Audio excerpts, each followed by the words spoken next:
กำเมืองล้านนา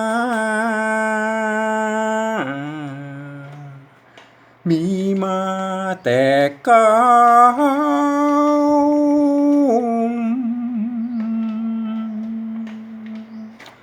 คือแบบเบาที่กวนรักษา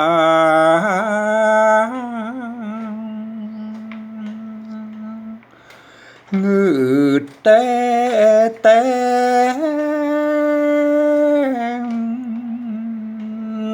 หมู่เฮานั้นนา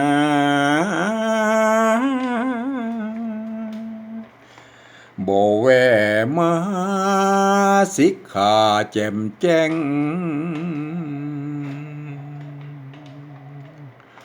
กำเดียวสาบสูญวันลูนหา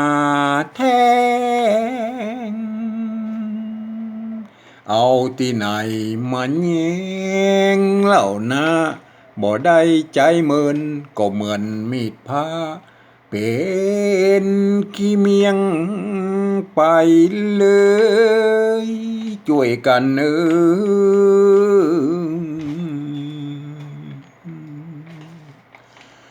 อย่าทำนิ่งเฉยห้ำเอ้ยตัวกำไต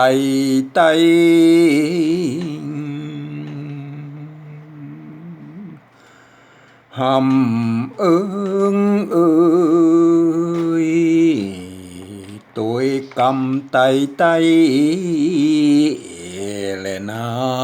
ยฮือ